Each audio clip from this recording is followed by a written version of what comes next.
Hello dear viewers, আমরা এখন শিখব কস্টিক্স। কস্টিক্স লাইটিংস এর একটি পার্ট। কস্টিক্স প্রকৃতিতে পাওয়া যায়। কস্টিক্স জিনিসটা আসলে কি? এই যে দেখছেন ছবিটা, তাতে যে লাইটের আশপাশে বা চারপাশে যে স্ট্রেঞ্জ এক ধরনের আলোকছটা, এই জিনিসটা, এটার নামই হচ্ছে কস্টিক্স। কস্টিক্স প্রকৃতিতে পাওয়া যায়, যেমন সুইমিং পুলের উপরে যদি কোনো আলোকছটা পড়ে, সূর্য রশ্মি পড়ে, সেই ক্ষেত্রে আশপাশে দেখা যায় একটা অদ্ভুত রকমের আলোক রশ্মি, যে জিনিসটা এমনিতে তৈরি করা যায় না, সেইটার নামই হচ্ছে কস্টিক্স।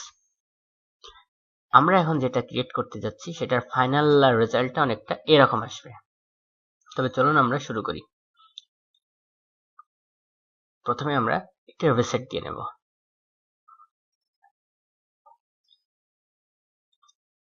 ওকে, প্রথমে আমরা ক্রিয়েট এবং এখান থেকে প্লেন অবজেক্ট নিব।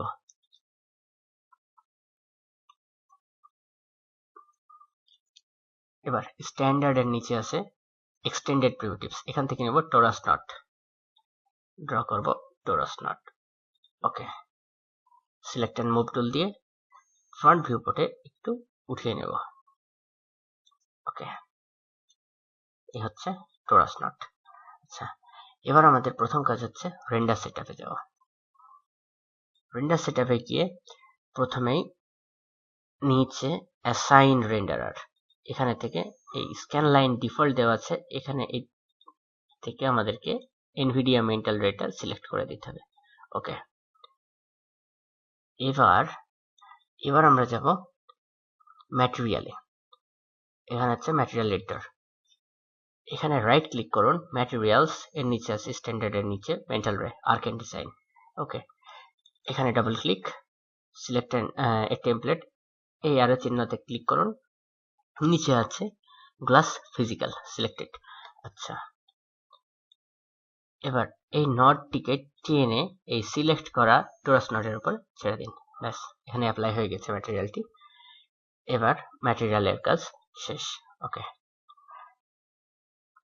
এবার আমরা যাব, আমরা চাইলে এটিতেও একটি ম্যাটেরিয়াল দিতে পারি বা না দিলেও কোনো সমস্যা নেই। ওকে, এবার আমরা নিব একটি লাইট। লাইটটা এখানে সিলেক্ট আছে ফটোমেট্রিক, আমরা নিব স্ট্যান্ডার্ড। স্ট্যান্ডার্ডে এমআর এরিয়া ওমনি, মেন্টাল রে এরিয়া ওমনি ক্রিয়েট করব টপ ভিউ পোর্টে। এবার ফ্রন্ট ভিউ পোর্ট থেকে লাইটটাকে একটু উপরে উঠিয়ে দেব। এই যে দেখুন, উপরে উঠিয়ে নিয়েছি। এবার মডিফাই প্যানেলে যাব, সেখান থেকে ইন্টেন্সিটি কালার অ্যাটিনুয়েশন, এখানে মাল্টিপ্লায়ার দেওয়া আছে, এর নিচে আছে দেখুন যে ডিকে টাইপ নান, এখানে ক্লিক করে ইনভার্স স্কোয়ার সিলেক্ট করুন। ইনভার্স স্কোয়ার দিলে হবে কি, লাইটটা অনেকটা রিয়েলিস্টিক হবে।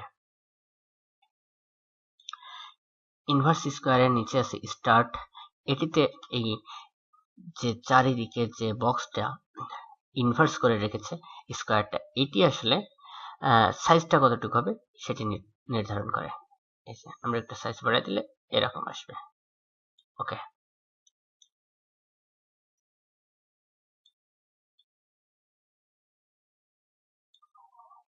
ওকে, এবার আমরা আবার যাব রেন্ডার সেটআপে।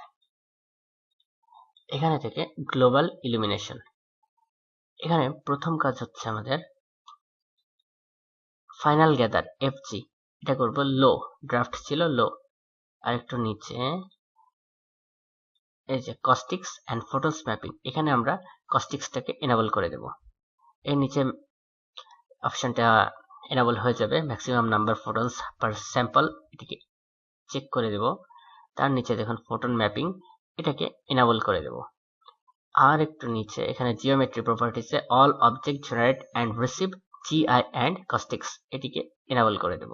ওকে, এবার আমাদের কাজ হচ্ছে লাইট অবজেক্টটি সিলেক্ট থাকা অবস্থায় রাইট ক্লিক, অবজেক্ট প্রপার্টিস, এবং এখানে মেন্টাল রেটা সিলেক্ট থাকবে, জেনারেট কস্টিক্স, রিসিভ কস্টিক্সটা আনচেক করে দেব।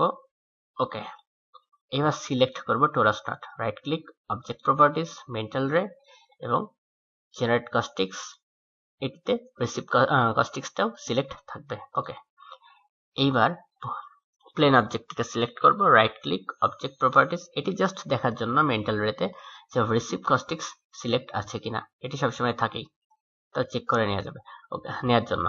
ওকে, এইবার আমরা একটা রেন্ডার দিব।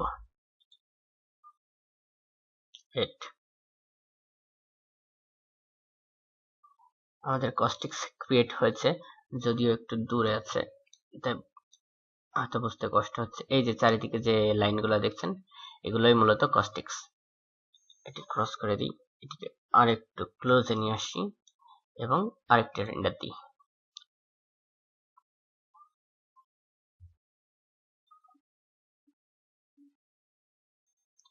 যে দেখুন, কস্টিক্স প্রতিবার ভিন্ন ভিন্ন হবে। প্রকৃতিতে যেমন একই জিনিস দুইবার পাওয়া যায় না, সবগুলো ডিফারেন্ট হয়, ঠিক তেমনি কস্টিক্সও ডিফারেন্টই হয়। এই যে লাইনগুলো, এটার নামই কস্টিক্স।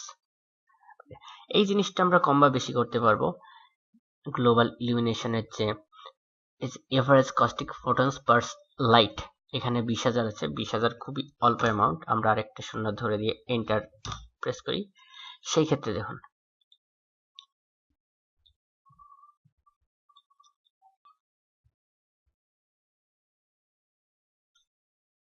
এই যে চারিদিকে কস্টিক্স।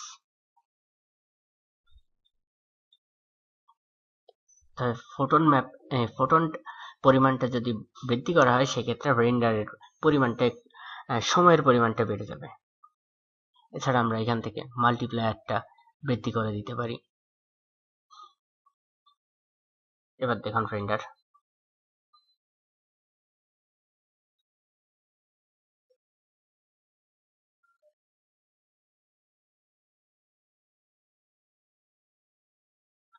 এখানে কস্টিক্স এর মাল্টিপ্লায়ারটা যদি আমরা 10 করি, সেই ক্ষেত্রে দেখবেন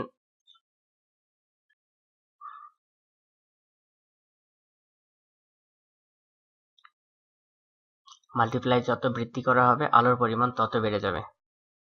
এখন দেখতে পাচ্ছেন যে কস্টিক্স এর পরিমাণটা অনেক বৃদ্ধি পেয়েছে। তো বন্ধুরা, এটি ছিল মূলত কস্টিক্স লাইটিংস এর পার্ট। আশা করি আপনারা শিখে গেছেন। পরবর্তী ভিডিওর জন্য সাবস্ক্রাইব করুন আমার চ্যানেলটি এবং ভালো লাগলে একটা লাইক প্রেস করুন। Thanks for watching. আল্লাহ হাফেজ।